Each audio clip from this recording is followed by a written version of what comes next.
Hello students and Jai Hind. I welcome you all to Magnet Brains. I hope सब लोग बहुत खैरियत से हैं, अपना बहुत ध्यान रख रहे हैं और सिंसियरली आप लोग अपने एग्जामिनेशन की प्रिपरेशन में लगे हुए हैं। तो जैसा कि आप लोग जानते हैं, मैग्नेट ब्रेन्स एक ऐसा प्लेटफॉर्म है जहाँ पे क्लास 1 से लेकर क्लास 12 तक सारा का सारा एजुकेशन आपको exclusively free of cost provide कराया जाता है। मतलब ये कि यहाँ पे कभी ऐसा नहीं होता कि आपको 2 चैप्टर्स पढ़ने के बाद में ये बोला जाए कि बचे हुए कोर्स को अगर आपने एक्सेस करना है तो उसके लिए आपको किसी तरीके का कोई पेड सब्सक्रिप्शन लेना पड़ेगा या किसी तरीके की कोई फीस वगैरह पे करना पड़ेगी। ऐसा मैग्नेट ब्रेन्स का कल्चर नहीं है। मैग्नेट ब्रेन्स डेडिकेटेड है एक्सक्लूसिवली इस बात के लिए कि आप लोगों तक सारा का सारा जो क्वालिटी कंटेंट है वो फ्री ऑफ कॉस्ट प्रोवाइड कराया जाए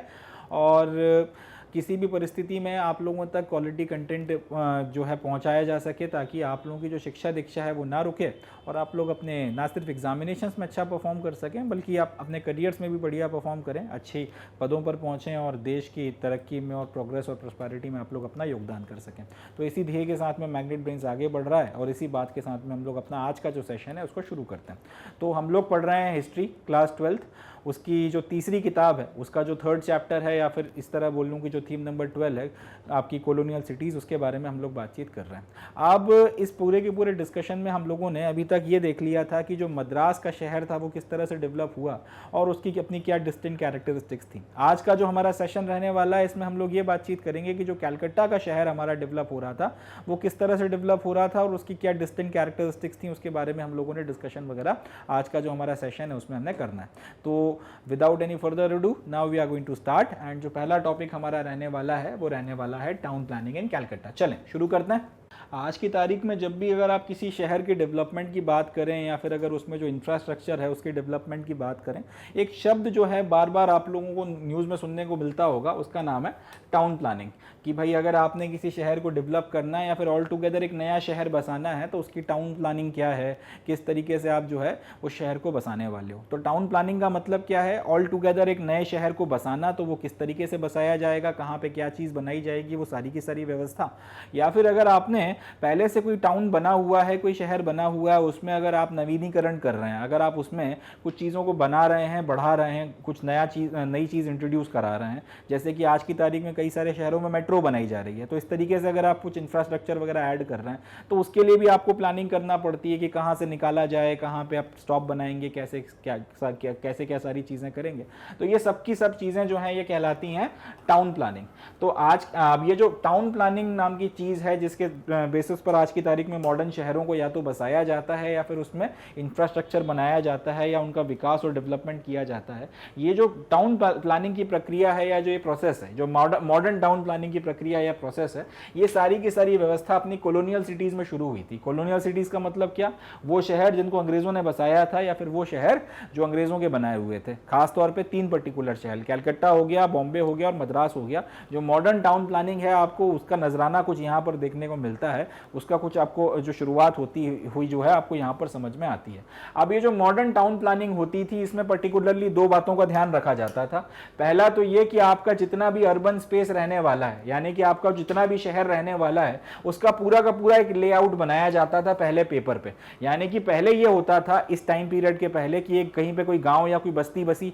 धीरे धीरे बढ़ते बढ़ते वो एक शहर बन गया, शहर से बड़े होते होते वो एक नगर बन गया और इस तरीके से वो जो है पूरा वहां पे जो पुराना डेवलपमेंट था उसी के चारों तरफ आपका नया डेवलपमेंट होता जा रहा है। उसमें ये नहीं है कि किसी ने प्लान करके आपका शहर बसाया था या इस तरीके से। बाद में आपको कुछ चीज़ों की ज़रूरत लगी तो आपने उसी शहर में जैसे तैसे उन व्यवस्थाओं को करने की कोशिश करी, मगर मूल जो आपका जो था डेवलपमेंट की धीरे धीरे होते होते वो बड़ा होता चला गया, उसमें आप ज़्यादा छेड़खानी नहीं कर सकते थे। यहाँ पर जो अब आपका मॉडर्न डेवलपमेंट हो रहा है उसमें क्या बात आपको देखने को मिल रही है, आप एक पूरा का पूरा लेआउट पहले पेपर पे बनाते हो। आप पहले पेपर पे डिसाइड करते हो कि ऐसे ऐसे ऐसे ऐसे ऐसे ऐसे आप ये सारी की सारी चीज़ें जो है करोगे, ऐसे ऐसे आप पूरा का पूरा डेवलपमेंट जो है यहाँ पे करने वाले हो, पहली बात। दूसरी बात, और ये अर्बन स्पेस वगैरह जो है इस तरीके से आपका इस्तेमाल होगा। ये आपको ये बिल्डिंग यहाँ पे मिलेगी, सेक्रेटरीट यहाँ पर होगा, रेलवे स्टेशन यहाँ बनाया जाएगा, बस स्टैंड यहाँ होगा, आपका स्कूल वगैरह यहाँ होगा, रेसिडेंशियल कॉलोनीज यहाँ बनाई जाएंगी, बाजार यहाँ बनेंगे, सुपरमार्केट यहाँ होगा, मॉल यहाँ बनाया जाएगा। इस तरह से आपने पूरी की पूरी एक प्लानिंग वगैरह जो है पहले आप ड्राइंग बोर्ड पे करते हो और उसके बाद में फिर उस चीज़ को जो है बनाया जाता है। दूसरा ये कि आपकी जो अर्बन लैंड का इस्तेमाल होने वाला है उसका रेगुलेशन, यानी कि ये जो जमीन वगैरह है, पहली बात तो जमीन आएगी कहां से और कैसे आएगी, और अगर ये जमीन आएगी तो फिर इसके ऊपर अधिकार किसका होगा, स्वामित्व किसका होगा, कंट्रोल कैसे किया जाएगा, ये सारी की सारी चीजें। तो इन दो बातों के ऊपर ध्यान रखकर जो प्रक्रिया की जाती है उसको बोला जाता है टाउन प्लानिंग। और ये जो मॉडर्न टाउन प्लानिंग है, ये शुरुआत इसकी अगर आप देखने की, अगर आप इसकी शुरुआत की बात करो या शुरू कहां पर हुई थी, ये आपको देखने को मिलती है कॉलोनियल सिटीज में। अब ये जो प्लानिंग हो रही है जिसके तहत आपकी टाउन प्लानिंग के तहत आपके जो शहर बसाए जा रहे हैं, खासतौर पे जो कॉलोनियल सिटीज हैं उनको बनाया जा रहा है या डेवलप किया जा रहा है, ये कुछ पर्टिकुलर चीजों से इंस्पायर्ड थी। एक पर्टिकुलर आपके पास एक विजन था, एक थॉट प्रोसेस था, उससे इंस्पायर होकर ये सारी की सारी प्रक्रिया की जा रही थी। अब उसमें क्या क्या चीजें आ जाती हैं, सबसे पहले तो ये कि ये शहर जब अल्टीमेटली बनकर तैयार होगा तो ये दिखेगा कैसा, ये शहर अल्टीमेटली जब निकल कर आएगा ड्राइंग बोर्ड से, जब हम इसको एक्चुअल में जब बना के तैयार करेंगे, ड्राइंग बोर्ड पर तो अभी दिखने में ऐसा दिख रहा है, मगर जब ये एक्चुअल में बनकर तैयार होगा तो कैसा दिखेगा,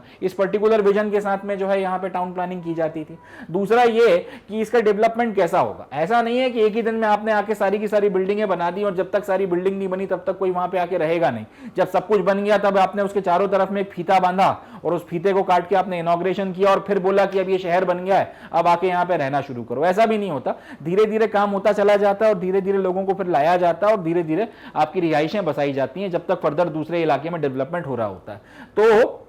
अब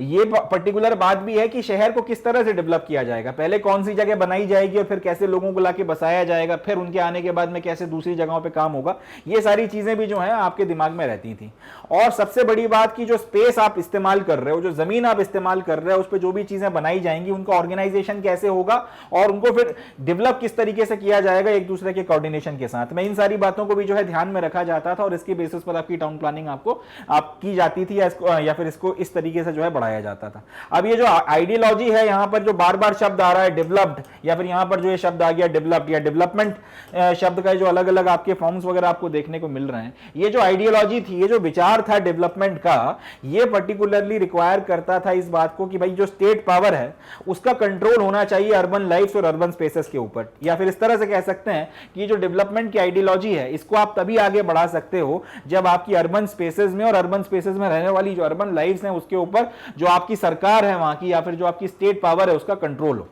दूसरे शब्दों में हम लोग इसको इस तरह से कह सकते हैं कि कॉलोनियल सिटीज में रहने वाले लोग, कॉलोनियल सिटीज में जितनी भी बिल्डिंग्स हैं, कॉलोनियल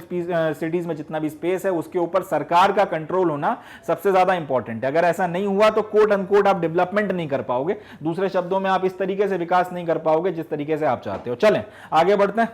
अगर आप अंग्रेज़ों के टाइम पीरियड में देखोगे जब कॉलोनियल सिटीज़ का डेवलपमेंट हो रहा था, खास तौर पे अगर आप बंगाल की बात करोगे, बंगाल में जब तक इनका रूल नहीं आया था उसके पहले का भी जो एक इम्पॉर्टेंट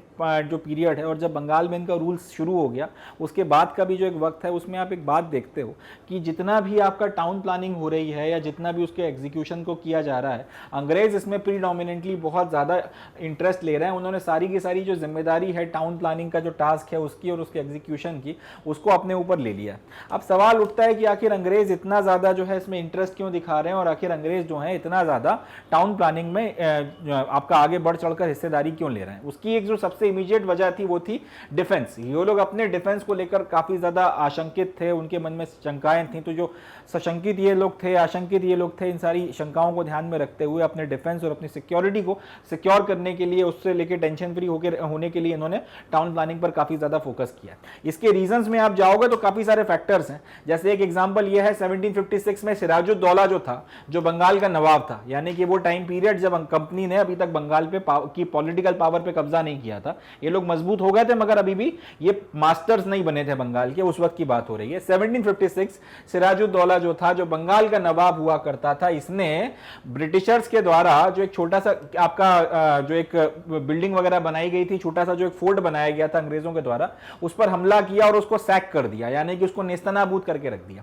अब ये हमला जब हुआ तो ब्रिटिशर उसको रोक नहीं पाए। अब वो क्यों नहीं रोक पाए, उसकी काफी सारी वजह थी, उसके आसपास का कंस्ट्रक्शन और वो सारी चीजें, और उसी से उन्होंने बाद में सबक भी लिया था। मगर पहले हम लोग ये देखते हैं कि आखिर सिराजुद्दौला ने ये हमला किया क्यों था। 1756 में जो हमला हुआ और ब्रिटिशर्स का जो ये फोर्ट वगैरह था जिसको सैक किया गया, सिराजुद्दौला ने जिसको बर्बाद किया या नेस्तनाबूद किया, उसकी वजह क्या थी? उसकी वजह यह थी कि अंग्रेजों का व्यापार जैसे जैसे बढ़ रहा था तो सिराजुद्दौला बंगाल का नवाब होने के नाते उन उनसे से ज्यादा मात्रा में टैक्स और कस्टम्स मांग रहा था। अब अंग्रेज जो थे वो रिलक्टेंट थे इतना ज्यादा मात्रा में कस्टम्स और टैक्स वगैरह पे करने में, क्योंकि वो चाहते थे उनका प्रॉफिट मैक्सिमाइज हो, और इसलिए वो कई बार जो टर्म्स और कंडीशंस उसके द्वारा सेट की जा रही थी कि भाई बंगाल में रहना है तो मेरे हिसाब से काम करना पड़ेगा या फिर मेरे हिसाब से जो है आपको चलना पड़ेगा। तो ये जो terms and condition Sirajuddaulah setup कर रहा था, अंग्रेज जनरली उन कंडीशंस को या तो मानते नहीं थे या पूरी तरह नहीं मानते थे, या उसको मानने में रिलक्टेंस वगैरह शो करते थे, पहले रिफ्यूज कर दिया फिर थोड़ा बहुत 19-20 करा, इस तरीके से जो है अड़ंगे डाला करते थे। तो एक तो ये चीज हो रही थी। दूसरा, इससे जो सिराजुद्दौला है वो चिड़ा बैठा था बहुत ज्यादा। दूसरी चीज ये हो रही थी कि ये लोग लगातार जो है सिराजुद्दौला की अथॉरिटी या सोवर्जिनिटी जो है उसको क्वेश्चन करते रहते थे। इनका कहना यह था कि भैया तुम तो मुगल, जो बंगाल जो था बेसिकली मुगलों का सूबा हुआ करता था, तुम उनके सूबेदार थे, अब तुमने उनको धोखा दे दिया और तुम उनकी जगह अपने आप को नवाब बनकर बैठ गए हो, तो कायदे से देखा जाए तो तुम एक असरपर हो, यानी कि तुम एक जायज आप कह सकते हैं कि शासक नहीं हो। तुमने तो अपने जो मास्टर्स थे उनको धोखा देके यहाँ की जो सत्ता है उसको हथियाया है, तो कायदे से तो तुम्हारी इस पे कोई सोवर्जिनिटी बनती नहीं है। आज तुमने हथिया लिया, कल कोई और आके तुम्हारे से हथिया सकता है, तो तुम यहाँ के जो आप कह सकते हैं लीगल या फिर जो कानूनी तौर पर जो है शासक नहीं बनते, तुम्हारी सोवर्जिनिटी नहीं बनती इसके ऊपर, या इस तरीके के सवाल वगैरह उठा के उसको और चढ़ाते थे ये लोग। तो इस चक्कर में जो है और चढ़ रहा था वो। दूसरी चीज ये हो गई। तीसरी चीज ये कि अब क्योंकि ये दोनों बातें हो रही हैं, उसको समझ में आ रहा है कि अंग्रेज उसकी अथॉरिटी के साथ में खेल रहे हैं, उसके अथॉरिटी के ऊपर प्रश्न चिन्ह लगा रहे हैं, तो वो बेसिकली इनके ऊपर अपनी अथॉरिटी असर्ट करना चाहता था। वो बेसिकली ये बताना चाहता था कि जंगल में एक शेर है और वो मैं हूं, वो तुम नहीं हो, या फिर वो मुगल्स भी नहीं है, मुगलों का टाइम गया, तुम्हारा अभी आने नहीं वाला, यहां पर अब मेरा रूल चलेगा। इस तरीके से अपनी अथॉरिटी को असर्ट करने के लिए सिराजुद्दौला ने डिसाइड किया कि भैया कुछ करना पड़ेगा, अंग्रेजों को सबक सिखाना पड़ेगा। नतीजा ये निकला, अल्टीमेटली उसने फिर ये जो छोटा मोटा फोर्ट इन्होंने बनाया हुआ था जहां से लोग व्यापार करते थे, इसको उस पे उसने हमला किया और उसको सैक करके नेस्तनाबूद कर दिया। ये करके उसने बेसिकली एक संदेश दिया कि तुम्हें अगर बंगाल में व्यापार करना है तो तुम्हें कस्टम्स पे करना पड़ेंगे, ये जो तुम बार बार ना नुकुर करते हो उसमें एक तो वो नहीं चलेगी। दूसरा ये कि अब जो तुम ये सवाल उठाते हो कि सिराजुद्दौला कौन होता है हमसे ये टैक्स लेने वाला, उसने तो वो तो एक असरपर है, यूसरपर है, और उसने जो है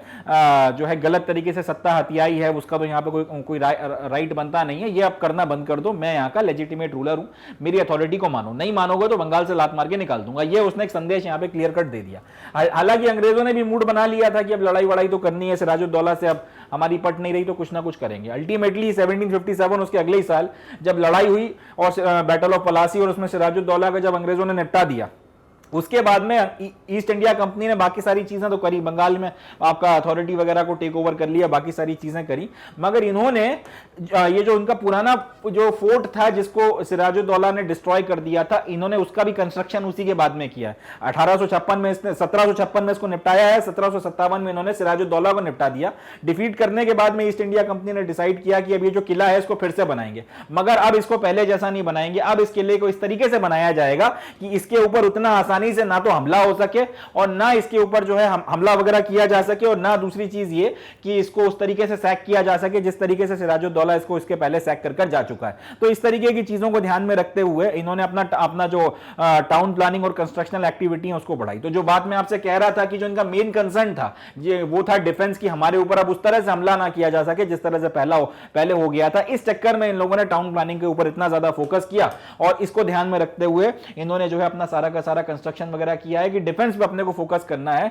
डिफेंस अपना खराब नहीं होना चाहिए, अपने पे फिर उस तरह से हमला ना हो जिस तरह से सिराज ने हमला किया था और ये अपना फोर्ट वगैरह डिस्ट्रॉय करके चला गया। अब ये चीज हमारे साथ नहीं होगी, इस बात का इन्होंने ध्यान रखा था। अब ये जो ऑब्जेक्टिव है इसको अचीव करने के लिए इन्होंने एक तो जो किला बनाया पहले उसका नाम रखा गया फोर्ट विलियम्स। ये आपका फोर्ट विलियम्स का पूरा किला है, ये डेवलप किया, इसको बनाया। इसके अलावा इन्होंने जो दूसरा काम किया वो ये था कि इसके आसपास जितनी रिहाइश थी या जितनी बस्तियां थी सबको तोड़वा दिया, इसके आसपास का टोटल इलाका जो है साफ करवा दिया और उसके चारों तरफ आपने एक ओपन स्पेस डेवलप करवाया। और ओपन स्पेस डेवलप करवाने ये जो ओपन स्पेस डेवलप करवाया गया था इसके पीछे का ऑब्जेक्टिव ये था कि अब अगर सिराजुद्दौला तो खैर अब क्या आएगा, उसको तो मार दिया था 1757 में। अब अगर किसी ने फोर्ट विलियम्स पे हमला कर दिया तो होगा ये कि चारों तरफ से, क्योंकि खुला मैदान है, तो जो आपके सिपाही बैठेंगे फोर्ट विलियम्स के चारों तरफ की आपकी जो फोर्टिफिकेशन वाली दीवारें हैं उस पे, तो यहां से अब इनके ऊपर हमला करना या गोलियां मारना आसान हो जाएगा, क्योंकि अभी तक तो रिहायशें थी तो इनको कवर फायर मिल जाता, ये मकानों की आड़ ले सकते थे, या फिर अगर कोई कंस्ट्रक्शन वगैरह था तो उसके चारों तरफ आप उसकी आड़ ले सकते थे। मगर अब क्योंकि खुला मैदान है, आपको हमला करना है फोर्ट विलियम्स पर, तो आपको खुले मैदान में चार्ज करना पड़ेगा। और यहां से अंग्रेजों को एडवांटेज था कि वो अपनी गोलियां जो है निशाना लगा लगा के आप शूट कर सकते हैं, उनके और उनके जो निशाने हैं या जिस पे वो गोली मार रहे हैं उसके बीच में कोई नहीं आएगा। इस चक्कर में इन्होंने इसके चारों तरफ जो ये पूरा, आप तो खैर यहाँ पे गार्डन वार्डन डेवलप कर दिया गया है, मगर ये और ये अभी लेटेस्ट की तस्वीर है, मगर पुराने टाइम पीरियड में उन्होंने इस तरीके से खुला मैदान इसके चारों तरफ छोड़ा हुआ था। अब ये जो खुला मैदान था, इसका नाम बाद में पड़ गया गारेर मठ। गारेर मठ एक बंगाली शब्द है, मठ और उसके आसपास की जो जगह है उसको गारेर बोला गया। तो गारेर मठ जो है ये इस जगह का नाम पड़ गया। बाद में हालांकि अंग्रेजों के जाने के बाद गार्डन वार्डन बना के उसको अच्छा खूबसूरत सा डेवलप कर दिया, तो लोग बाग आजकल पिकनिक बनाने जाते हैं। मगर ये जो पूरा इलाका है उसको खुलवाया इसलिए गया था, इसके आसपास में इतना ओपन स्पेस इसलिए रखा गया था कि अब हमला करने आओगे तो गोली मार देंगे, और गोली मारने में फिर बीच में कोई आएगा नहीं रास्ते में, तो आपको फिर जो है निपटाना या फिर आपसे अपने किले को बचाना ज्यादा हमारे लिए आसान हो जाएगा। इस पर्टिकुलर स्ट्रेटेजी ऑब्जेक्टिव के साथ में ये लोग आगे बढ़ रहे थे। चलें आगे बढ़ते हैं। तो हालांकि अब जितना भी कंस्ट्रक्शन वगैरह अंग्रेज कर रहे थे वो उसको डिफेंस को ध्यान में रखकर किया जा रहा था कि उनके ऊपर अगर कोई हमला हो तो वो अपने आप को अच्छे से बचा ले जाएं और वो बाकी सारी चीज़ें। मगर जैसे जैसे अंग्रेज़ों की पावर कंसोलिडेट होने लगी और जैसे जैसे उनको इस बात का विश्वास होने लगा कि अब कलकत्ता में उनकी परमानेंट प्रेजेंस है और उनको कोई यहाँ पर चुनौती देने वाला नहीं है, अब कोई चैलेंज करने के लिए नहीं बचा, और लोगों ने भी जो है उनकी सत्ता को अब स्वीकार कर लिया है, वो यहाँ के नए शासक या फिर नए मास्टर्स बन गए। जब उनको इस बात को लेके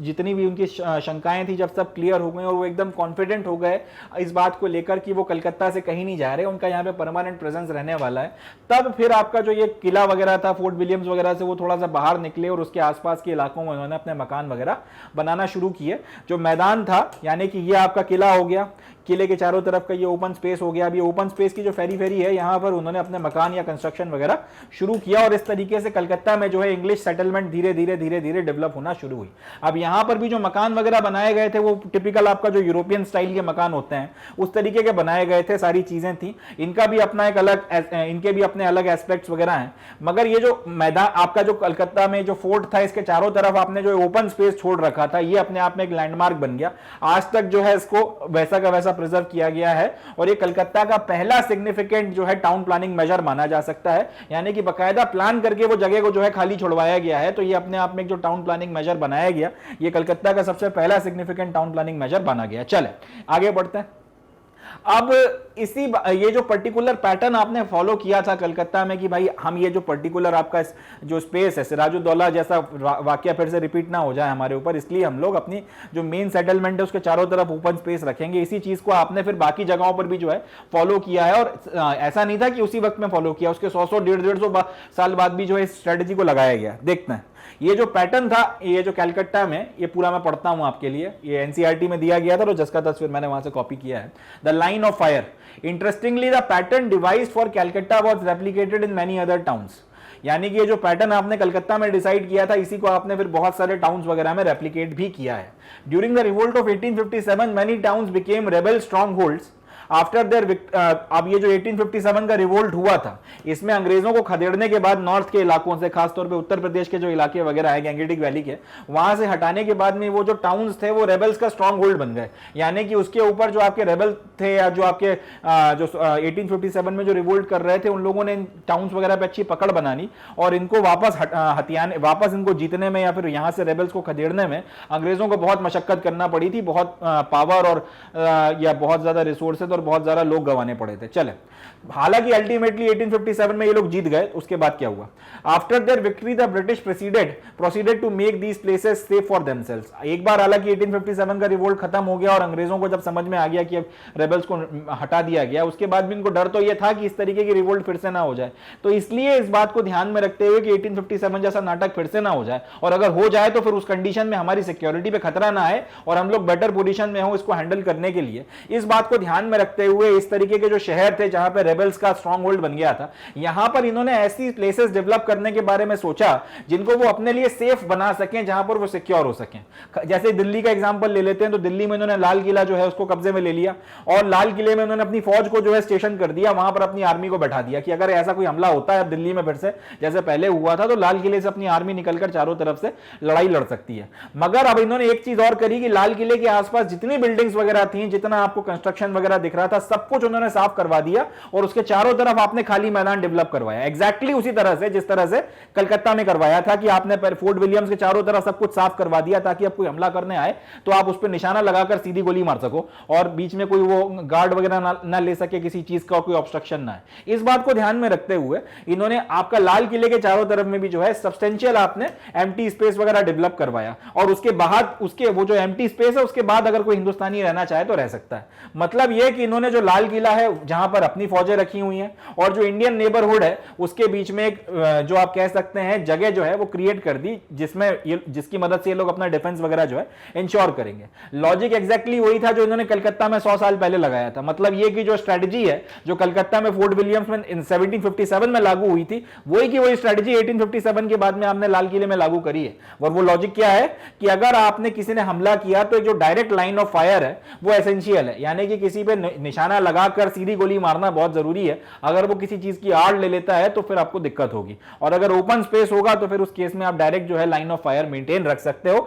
आंख बंद करके सीधा निशाना लगा के गोली मारना कोई खास मुश्किल बात उस कंडीशन में आपके सिपाहियों के लिए नहीं रह जाएगी। इनके अगर ऐसा कुछ होता है कि अगर फिर से ये लोग फिरंगी राज के खिलाफ खड़े होते हैं, 1857 जैसी फिर से रिवोल्ट वगैरह अगर होती है, फिरंगी राज के खिलाफ अगर फिर से नाटक वगैरह करते हैं, फिर अगर अपराइजिंग होती है और फिर अगर ये लोग हमला करते हैं लाल किले पर तो सीधे लाइन ऑफ फायर के तहत में बड़ा नुकसान हम लोग इन रेबल्स वगैरह को पहुंचा सकते हैं और इसके तहत जो है आपकी जो रिवोल्ट वगैरह होगी इसमें हम लोग एक एडवांटेजियस पोजीशन में रहेंगे। 1857 में जिस तरह से एकदम से खदेड़ दिए गए थे और ब्रिटिश अंपायर जो इतना बड़ा बनाया था वो यूं ताश के पत्तों की तरह जो बिखर गया था, उस तरीके की परिस्थिति अब फिर से यहां पे डेवलप नहीं होगी। इस बात को ध्यान में रखते हुए ये जो फोर्ट विलियम्स की स्ट्रेटजी है जिसके कारण चारों तरफ आपने खुली जमीन छोड़ी है, ये लाल किले के चारों तरफ भी डेवलप की गई और इस तरीके की जितने भी ब्रिटिश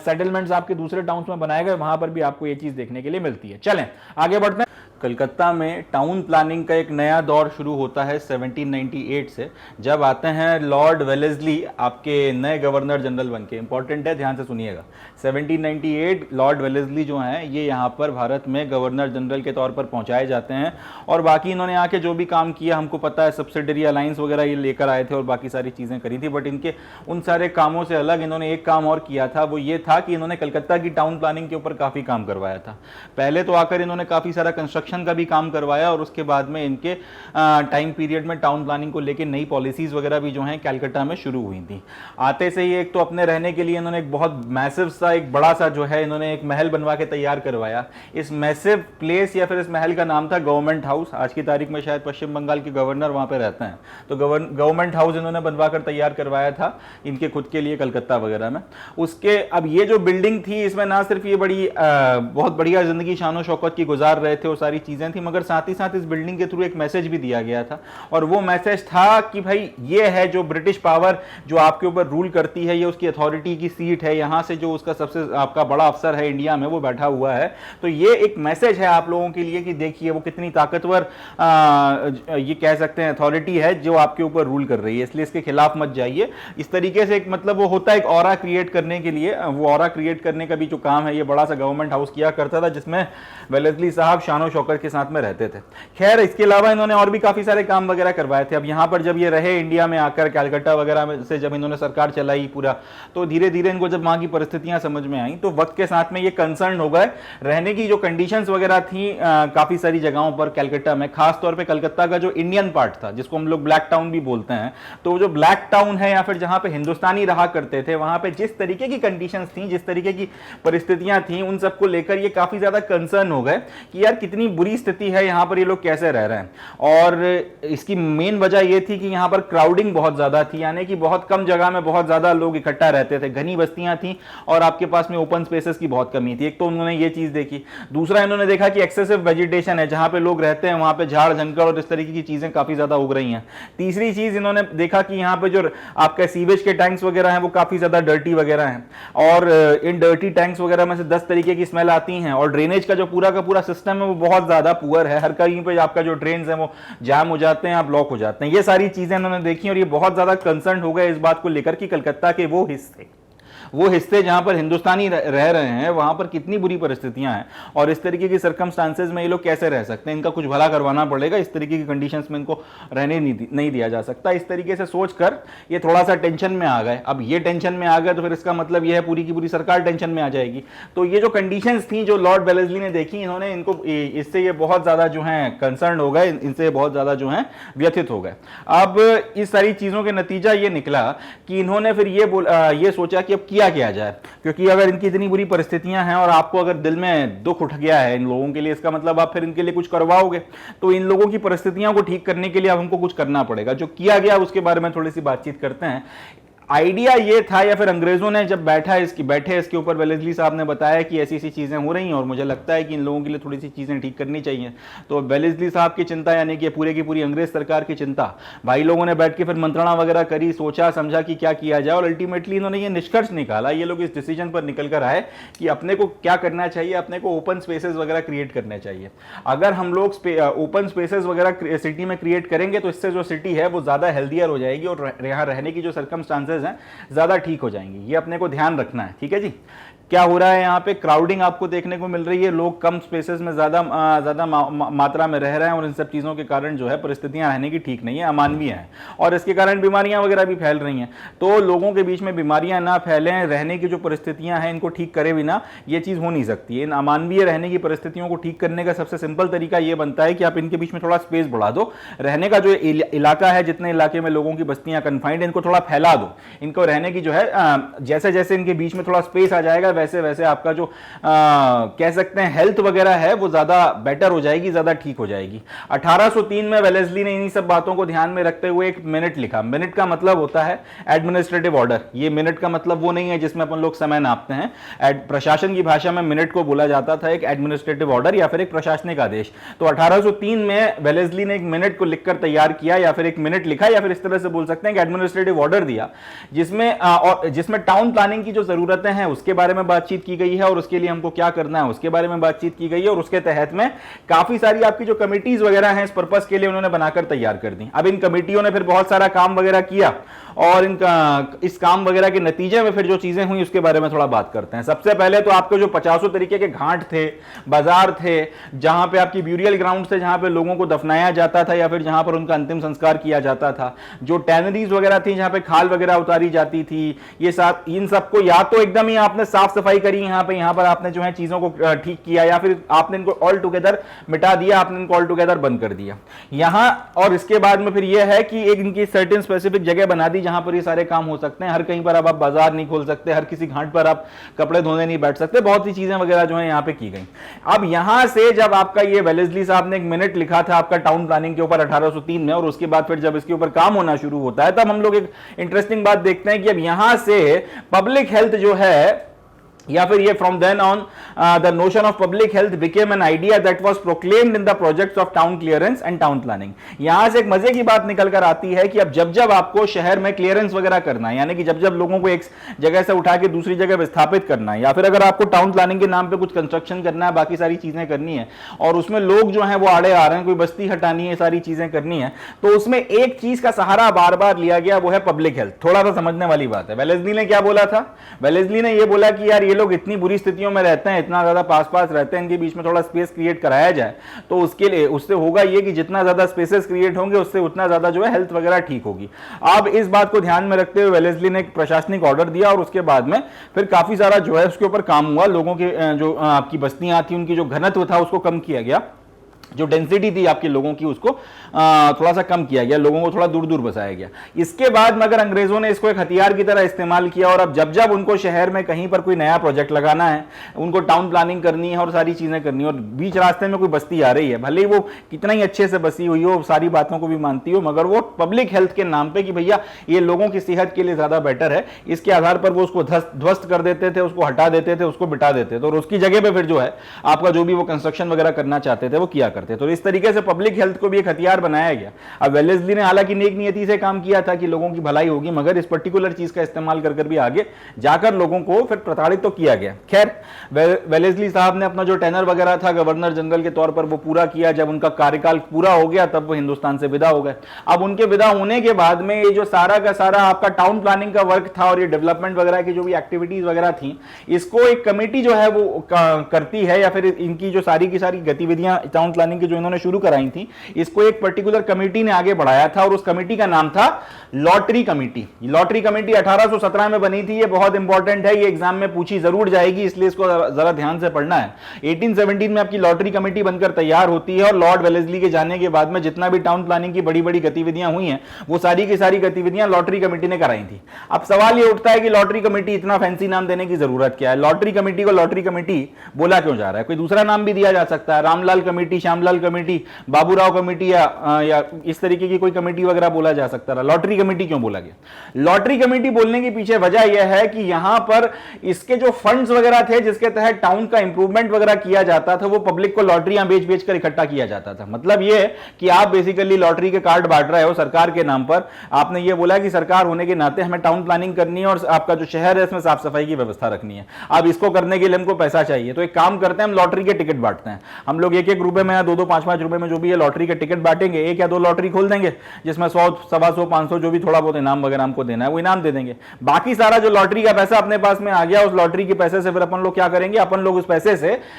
ये जो आपका कह सकते हैं आपका जो भी टाउन प्लानिंग वगैरह करनी है, जो भी आपको सैनिटेशन पे खर्चा करना है, वो सारे के सारे काम इससे किए जाएंगे। मतलब यह है कि लोगों का स्वास्थ्य ठीक रहे, लोगों के लिए शहर में बेहतर सुविधाएं आए, सड़कें साफ हों, बाकी सारी चीजें हों, इसके लिए जो पैसा है वो भी लोगों से लिया जा रहा है और यह लालच दे देके कि आप खरीद लो, हो सकता है आपके टिकट में लॉटरी खुल जाए, इस तरीके की चीजें। तो लॉटरी कमेटी, क्योंकि लॉटरी वगैरह के तहत पैसा इकट्ठा किया करती थी, इसलिए इसको लॉटरी कमेटी बोला जाता है। अब यहां से इसका मतलब यह निकल कर आता है कि अगर हम लोग 19वीं सेंचुरी की अर्ली डेकेड्स में बात कर लें, यानी कि 1810 की बात कर लें, 1820 की बात कर लें, 1830 की बात कर लें, इस टाइम पीरियड में अभी भी यह माना जाता था या फिर अभी भी यह समझा जाता था कि आपका जो शहर वगैरह है इसको साफ करने के लिए जो फंड्स वगैरह इकट्ठा करने की जिम्मेदारी है वो भी शहर के नागरिकों की है, वो सरकार की जिम्मेदारी नहीं है एक्सक्लूसिवली। यानी कि पूरी तरीके से आप सरकार के माथे ये जिम्मेदारी नहीं डाल सकते कि भैया तुम्हें जो है इस पूरे के पूरे आपके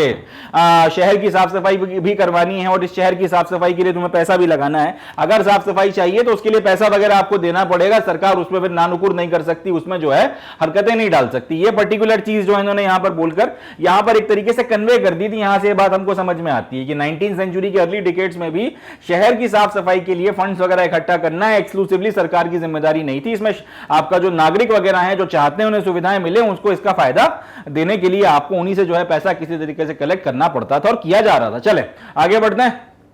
अब ये जो लॉटरी कमेटी थी इसने और भी बहुत सारे काम किए थे सैनिटेशन और बाकी सारी चीज़ों के अलावा, और साफ सफाई और टाउन प्लानिंग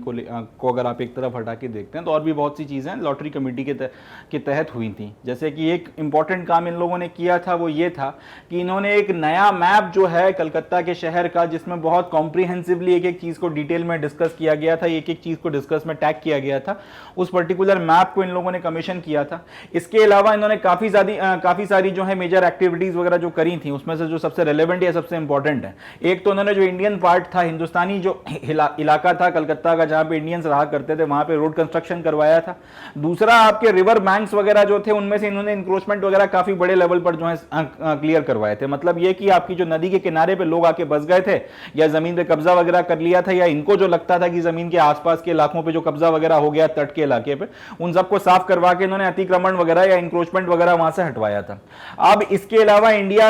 के रहने के इलाकों को इन्होंने जो है साफ करने के लिए, या फिर ये बोलकर कि हिंदुस्तानी इलाके जहां पर हिंदुस्तानी रहते हैं बड़ी मात्रा में, उन बस्तियों में साफ सफाई करने के लिए और आपका पब्लिक हेल्थ को ध्यान में रखते हुए इन्होंने फिर बहुत सी चीजें करी। एक तो इनके जितने हट्स वगैरह थे इन्होंने उनको रिमूव करवा दिया, वहां पर जो बस्तियां वगैरह थी उनको साफ करवा दिया, और वहां पर जो बड़ी मात्रा में लेबरिंग पुअर रहा करते थे, जो गरीब आदमी रहा करता था, उसको वहां से डिस्प्लेस करवा दिया। ठीक है जी। अब इन लोगों को यहां से डिस्प्लेस कर करके कलकत्ता का एकदम जो आउटस्कर्ट का इलाका था, एकदम जो बाहरी क्षेत्र था, वहां फिकवा दिया। टेक्निकली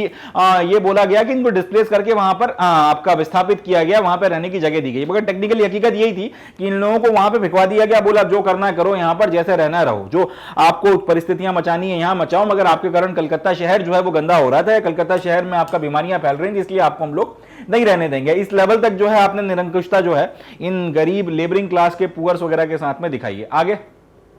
अब इसके आगे हम लोग बढ़ते हैं तो अब हमको बातचीत करनी है एपिडेमिक्स वगैरह के जो थ्रेट थे या फिर जो आपकी महामारियां आ रही थी, जैसे अभी कोरोना की महामारी गई है, उस तरीके की और भी पहले महामारियां आई हुई हैं। तो इन महामारियों का भी जो है टाउन प्लानिंग पर क्या असर पड़ा था, अब हम लोग उसके बारे में थोड़ी सी बातचीत करेंगे कि एपिडेमिक्स वगैरह जो आए तो फिर उसका क्या असर हुआ और उसके चलते फिर किस तरीके की आपने चीजें वगैरह करी हैं, वो थोड़ा सा यहाँ पर डिस्कस वगैरह हमको करना है। तो एक तो ये कि एपिडेमिक्स वगैरह आ रहे थे, महामारियां बड़ी मात्रा में आ रही थी और उससे बड़ी मात्रा में लोगों की मौत हो रही थी, और दूसरा ये कि डर लगा रहता था आपको कि कब कौन सी महामारी आ जाए, कुछ कहा नहीं जा सकता था। तो ये जो एपिडेमिक्स वगैरह है, इसका जो ये थ्रेट है, इनका जो ये डर है, इसने भी जो है टाउन प्लानिंग वगैरह को और ज्यादा इंपेटस वगैरह दिया। यानी कि अब टाउन प्लानिंग करते वक्त आपको इस बात का भी ध्यान रखना पड़ रहा है कि इस तरीके से टाउन प्लानिंग वगैरह की जाए कि भैया किसी भी तरीके की जो महामारी है वो ना आए, या फिर उस किसी भी तरीके की अगर महामारी आ रही है तो उससे बचा जा सके। इस पर्टिकुलर चीज को भी जो है आने वाले कुछ दशक तक टाउन प्लानिंग में ध्यान रखा गया। क्यों? क्योंकि सबसे पहले जो एक महामारी जिसने हिट किया था इंडिया को या कलकत्ता को हिट किया था वो था कॉलेरा। 1817 में कॉलेरा की महामारी आती है और ये फैलना शुरू होती है और इससे बड़ी मात्रा में जो है लोग मारे जाते हैं। ठीक है जी। 1896 की बात की जाए तो प्लेग वगैरह जो था उसने अपना अपीयरेंस वगैरह शो किया था। 1896 के में आपका जो प्लेग है वो आया था। अब सवाल ये उठता है कि आखिर ये जो महामारियां थी आई क्यों थी, तो इसका हमारे पास कोई जवाब नहीं है कि ये आखिर महामारियां जो हैं ये क्यों पहुंच गई और इन्होंने क्यों जो है इतने बड़े लेवल पर आपका नरसंहार यहां पे मचा दिया था। तो इतना तो क्लियर नहीं है कि आखिर इनकी वजह क्या है, इन डिसीजेस के होने की वजह क्या है। मगर एक पर्टिकुलर बिलीव था मेडिकल साइंस का उस वक्त में जो बहुत ज्यादा जो है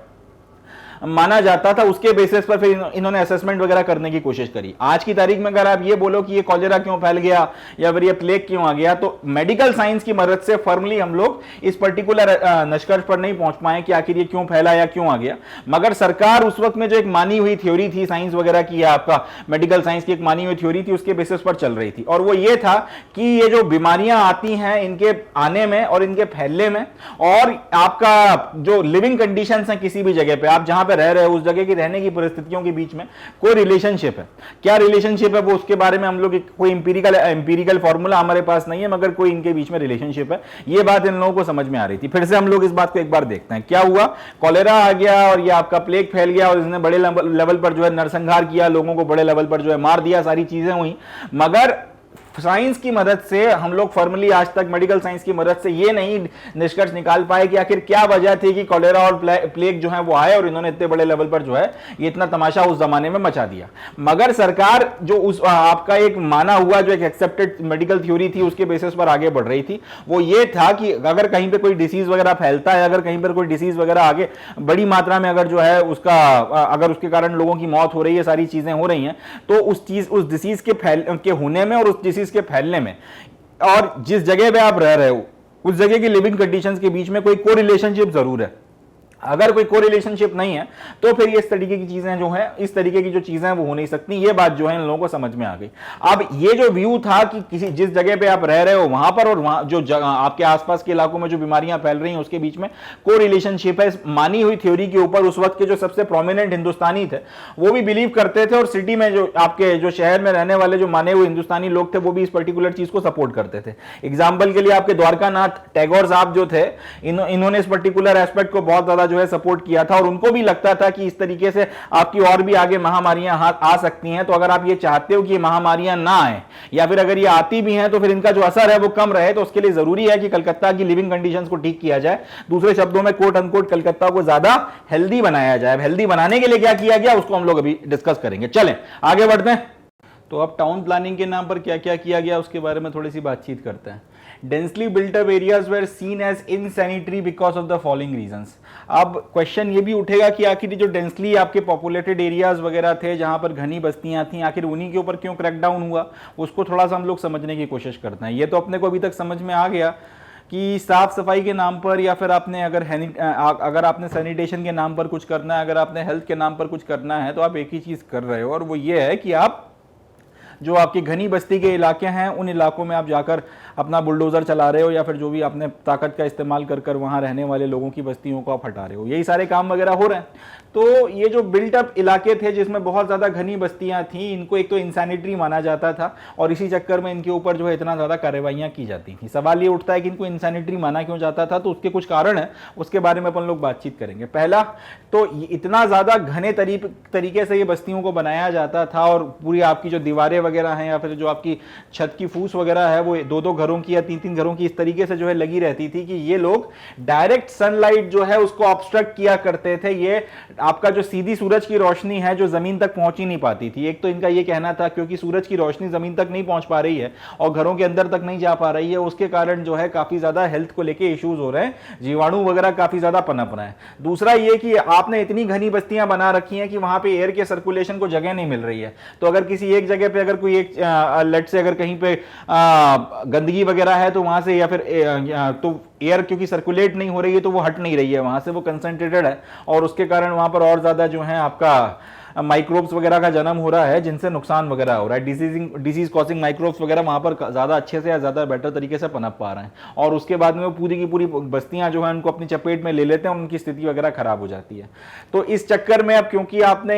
देख लिया कि जो पुअर लोग थे या फिर जो आपके गरीब लोग थे उनकी जो ये घनी तौर पर बनाई गई जो बस्तियां थी उनमें आपने ये 2 कमियां निकाल दी और उसके बेसिस पर ये बोला कि ये जो इलाका है ये बीमारियों का मतलब आप कह सकते हैं कि सिंक है या बीमारियों का जो है आप कह सकते हैं एक मेल्टिंग पॉट है। तो इसलिए यहां से आपको कुछ करना पड़ेगा, यहां पर आपको जो है साफ सफाई के लिए कदम उठाना पड़ेंगे। नतीजा क्या निकला, इनकी जो आपका वर्किंग क्लास के लोग थी, इनकी जो हट्स वगैरह थी, इनकी जो बस्तियां वगैरह थी, इनका जबरदस्त डिमोलिशन वगैरह किया गया और इनके ऊपर काफी ज्यादा जो है बुलडोजर चलाए गए या उस वक्त जो भी होता था उस वक्त आपका ये जो मकान गिराने के लिए जो भी सोर्सेस का इस्तेमाल किया जाता था वो सब कुछ कर करके जो है इनकी बस्तियों को तोड़ा गया। अब यहां से जो है इन लोगों को बोला गया कि आप लोग शहर के और दूसरे इलाकों में जाके अपने आप को बसाइए और इस तरीके से बसाइए कि आपके घरों में उस तरीके की चीजें नहीं होनी चाहिए जिसके कारण आपके मकानों को यहां पर तोड़ा गया है। यहां तो खैर अब आपको नहीं बसने देंगे जहां से आपको हटाया गया है क्योंकि हमको कोट अनकोट शहर को जो है हेल्दी बनाना है, शहर को जो है हमको साफ बनाना है, इसलिए आपको तो यहां पर हम लोग अब आने नहीं देंगे, आप लोग कहीं और जाके अपनी बस्तियां बसाइए। इस तरीके से इन्होंने इनको यहां से एक बार फिर से जो है हटा दिया। इसके पहले भी आपके जो शहर के गरीब वगैरह थे उनको अलग अलग जगहों पे भगाया जा रहा था, हरास किया जा रहा था। अब एक बार फिर इनको वही बोला कि तुम लोग जाओ यहां से। इस तरीके एक तो ये चीज हो गई। इसके अलावा इन घनी बस्तियों में हर कभी आग लग जाती थी, एक ये और दिक्कत वाला काम था। तो ये जो आपका घनी बस्तियां थी इनमें हर कभी आग लगती रहती थी और इन आग लगने के कारण भी जो है बड़े लेवल पर जान और माल का नुकसान हो जाया करता था। तो इसके चक्कर में भी जो है अंग्रेजों ने फिर ये किया कि जहां पर अब नई जगह पे भी आपको बसना है जाकर, वहां पर बसने के लिए ज्यादा स्ट्रिक्ट तरीके के नॉर्म्स वगैरह जो है बिल्डिंग रेगुलेशंस के लागू कर दिए। यानी कि अब आपने मकान वगैरह बनाने हैं तो उसमें भी सरकार ने दखल अंदाजी करके ये बोला कि आपने कुछ चीजों का पालन करना पड़ेगा, कुछ ऐसी चीजें जो आपने करनी पड़ेंगी, कुछ ऐसी चीजें जो आप नहीं कर सकते। अगर ऐसा नहीं होगा तो फिर आपके खिलाफ कार्रवाई होगी। एग्जाम्पल के लिए एक चीज जो ये की गई कि आप जो घास फूस की जो छत है वो नहीं बना सकते, टैच्ड जो टट्स थे वो आप नहीं लगा सकते। अब आप घास फूस की मदद से अपना छप्पर नहीं डाल सकते, अब आपको कबेलू का इस्तेमाल करना पड़ेगा या फिर आपको जो टाइल्ड रूफ्स हैं उनका इस्तेमाल करना पड़ेगा। वो अपन जो घर वगैरह बनाते हैं ना इस तरीके से यूं दिखाते हैं, तो ऊपर की तरफ में जो छत है पहले इस पे घास फूस डाली जाती थी। अब उसके बाद में इन्होंने ये बोला कि आप कबेलू लगाओ इसके ऊपर या फिर आप इसके ऊपर टाइल रूफ्स लगाओ, मगर अब आप इसके ऊपर वो घास फूस की छत या छप्पर नहीं बना सकते क्योंकि उसमें हर कभी आग लग जाती है और उसके कारण जो है नुकसान हो सकता है। तो इस तरीके की चीजें वगैरह भी की गई और इस तरीके की चीजें कर कर कर भी जो है आपने जो कलकत्ता वगैरह की परिस्थितियां थी या जो कलकत्ता में जो आपका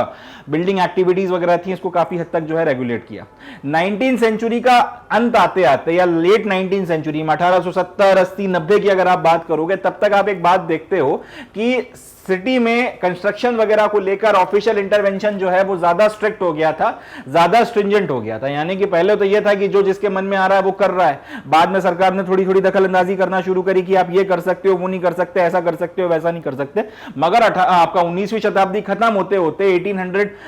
के आखिरी के जो 20-30 साल हैं उसमें अगर आप देखोगे तो सरकार का इंटरवेंशन जो था शहर के मामलों में ऑफिशियली इंटरवेंशन और ज्यादा स्ट्रिक्ट हो गया और ज्यादा स्ट्रिंजेंट हो गया। गवर्नमेंट जो है उसने उसने टाउन प्लानिंग को लेकर 50 तरीके के इनिशिएटिव करना शुरू कर दिए। यानी कि अब शहर वगैरह में जो भी प्लानिंग होगी उसको लेकर सरकार बहुत सारे इनिशिएटिव्स उठा रही थी और पैसा भी अपनी तरफ से खुद ही दे रही थी, फंडिंग वगैरह भी जो है वो भी कर रही थी, और फंडिंग वगैरह को बढ़ाने के लिए भी काफी सारे इनिशिएटिव्स वगैरह जो है वो किए जा रहे थे। इस तरीके की चीजें वगैरह कर इन्होंने अब यहां पर जो है बिल्डिंग कंस्ट्रक्शन या फिर जो भी आपका टाउन प्लानिंग और उससे रिलेटेड जो भी एक्टिविटीज वगैरह है उसमें सरकार का अमल दखल बहुत बड़े लेवल पर बढ़ गया। इस पर्टिकुलर अपॉर्चुनिटी का इस्तेमाल कर सरकार ने बकायदा और ज्यादा बस्तियों को साफ किया, और ज्यादा जो आपके हट्स वगैरह थी उनको साफ किया, और जब इन इलाकों को खाली करवा लिया लोगों से, उसके बाद में वहां पर अपना जो ब्रिटिश पोर्शन था उसको डेवलप किया। दूसरे शब्दों में हम लोग ये बोल सकते हैं कि अंग्रेजों के इलाके जितना ज्यादा ग्रो करते गए उतनी बड़ी मात्रा में हिंदुस्तानियों की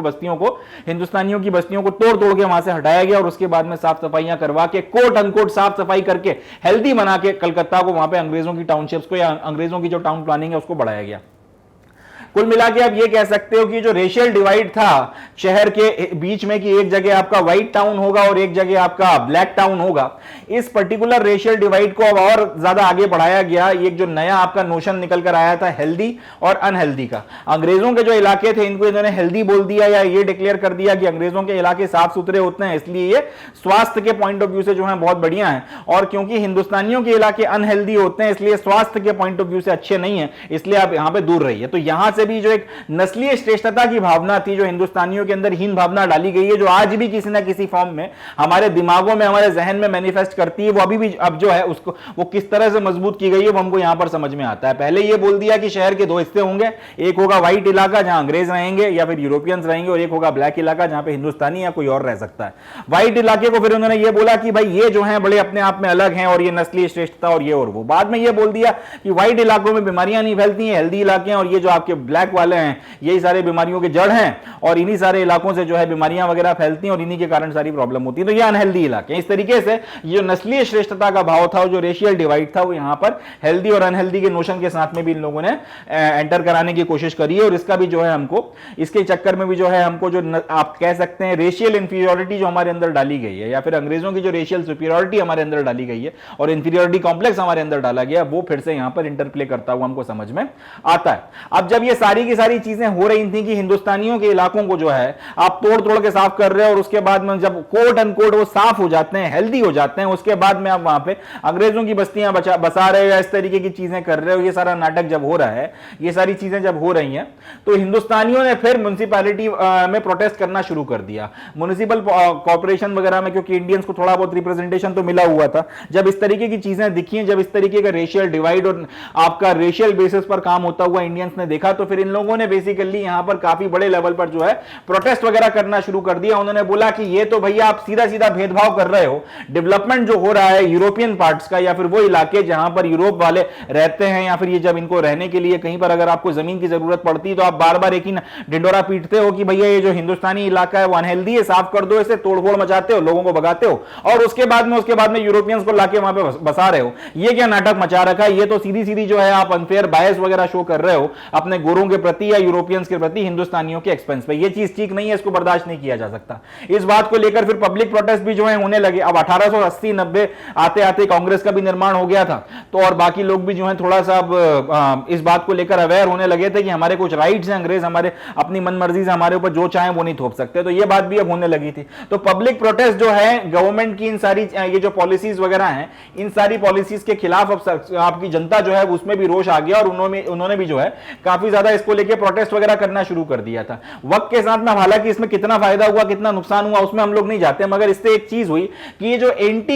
एंटी कॉलोनियल फीलिंग्स वगैरह हैं, जो अंग्रेजों के प्रति आपका एक जो फीलिंग्स वगैरह थी वो उनमें कड़वाहट आती चली गई, और एक आप जो नेशनलिज्म की भावना थी हिंदुस्तानियों में कि हम लोग पहले हिंदुस्तानी हैं फिर कुछ और है, ये पर्टिकुलर फीलिंग जो है वो काफी ज्यादा मजबूत होती चली गई, और इसने फिर जो है कम से कम आगे हमारे नेशनल मूवमेंट में हमें काफी ज्यादा योगदान दिया है। तो ये भी इस पर्टिकुलर एस्पेक्ट के कारण भी ये जो पूरी की पूरी चीज है वो काफी ज्यादा रेलेवेंट या फिर इंपॉर्टेंट हो जाती है। चलें आगे बढ़ते हैं। तो अभी तक हम लोगों ने जो भी टाउन प्लानिंग को लेके कलकत्ता में सारी चीज़ें हो रही थी उसके बारे में बातचीत कर ख़त्म करी है। अब थोड़ा सा और इसी के आगे बात को बढ़ाते हैं। जैसे जैसे आपका ब्रिटिश एम्पायर बढ़ता चला गया, क्योंकि अभी कलकत्ता में जब ये लोग थे, ये जो पूरा टाइम पीरियड चल रहा था 1857 के पहले पहले तक, तो ये लोग अपना अंपायर फैलाने में लगे हुए थे। तो जैसे जैसे आपका ब्रिटिश अंपायर फैलता जा रहा था, वैसे वैसे अंग्रेज जो हैं बहुत ज़्यादा इंटरेस्टेड होते जा रहे थे ऐसे शहर बनाने में जो या तो कलकत्ता जैसा हो, या बॉम्बे जैसा हो, या मद्रास जैसा हो, ठीक है जी। और जब ये शहर बनाते चले जा रहे थे तो फिर वो और स्पेसिफिकली इन कलकत्ता, बॉम्बे और मद्रास की बात की जाए तो इन शहरों को बहुत ज़्यादा इंप्रेसिव इंपीरियल कैपिटल्स के तौर पर डेवलप करने में अंग्रेज जो हैं वो इंटरेस्टेड होते चले गए। तो बात को समझिएगा थोड़ा सा। पहले क्या, जितना जैसे जैसे आपका ब्रिटिश अंपायर फैलता चला गया तो वो चाहते थे तो इस तरीके के शहर और बसाए जाएं, और ये जो पहले के बसे हुए शहर हैं कलकत्ता, बॉम्बे और मद्रास, इनको ये लोग इंपीरियल सिटीज के तौर पर या इंपीरियल कैपिटल्स के तौर पर जो बहुत इंप्रेसिव हों, बहुत शानदार हों, इस तरीके के जो है शानदार राजधानियों के तौर पर ये लोग डेवलप करना चाहते हैं। तब सवाल ये उठता है कि चलो ये तो पता ही है कि हर तरीके के जो आपके राज्य होते हैं उनकी राजधानियां खूबसूरत होती हैं और सारी चीज़ें होती हैं, मगर अंग्रेज जो एक्स्ट्रा एफर्ट इसमें दे रहे थे कि हमारी जो राजधानी हो एकदम ही हटकर हो, बढ़िया हो, और इस तरीके के आपके एग्जाम्पल्स वगैरह नहीं मिले कहीं पर किसी को देखने को, जो आए तो उसकी आंखें जो है चौंधिया जाएँ, आंखें फटी की फटी रह जाएँ, इस तरीके का इनका जो ये माइंडसेट था या इस तरीके का इनका जो ऑब्जेक्टिव था कि ये लोग शहर को इतना ज़्यादा इस तरीके से बनाना चाहते थे। उसकी वजह ये थी कि जितना ज़्यादा ग्रैंडियर होगा इन शहर में, यानी कि जितना ज़्यादा वैभवशाली या गौरवशाली इन शहरों को बनाया जाएगा, उससे उतना ज्यादा अच्छे से जो है इंपीरियल पावर या अथॉरिटी जो है वो रिफ्लेक्ट होगी, यानी कि उससे उतना इफेक्टिवली आपको समझ में आएगा कि आपकी जो इंपीरियल पावर है वो क्या है, कैसी है, और वो ज्यादा इफेक्टिवली जो है रिफ्लेक्ट होगी और लोगों के ऊपर एक अच्छा प्रभाव उस चीज का पड़ता है। तो इसलिए हम लोग ये कह सकते हैं कि टाउन प्लानिंग जो है बेसिकली वो उन सारी चीजों को रिफ्लेक्ट कर रही थी जो अंग्रेज बोलते थे कि हम लोग अब जब भी जहां पर जाते हैं इन चीजों को लेकर आते हैं, हम लोग जब भी जहां पर जाते हैं हम लोग रैशनल ऑर्डरिंग को लेकर आते हैं, ऐसा अंग्रेजों को कहना था। इसके बाद इनका कहना यह था कि हम लोग मेटिकुलस एग्जीक्यूशन अपने साथ में लेकर आते हैं और वेस्टर्न एस्थेटिक आइडियाज वगैरह जो है हम लोग इनको अपने साथ में लेकर आते हैं। अब ये लोग बोलते तो थे, इन बातों का ढिंडोरा तो पीटा करते थे, मगर अब ये जो टाउन प्लानिंग हो रही है और उसमें जब ये सारी की सारी चीजें दिख रही हैं तो जितनी भी चीजें अंग्रेज बोलते थे, जो क्लेम करते थे, वो अल्टीमेटली इन शहरों की आर्किटेक्चर में और इनकी प्लानिंग वगैरह में रिफ्लेक्ट होती थी। तो इससे कहीं ना कहीं होता यह था, अंग्रेज जो हैं उनकी कुल मिलाकर जो ये एक इमेज बनती थी कि वाकई में ये लोग जो हैं श्रेष्ठ नस्ल के हैं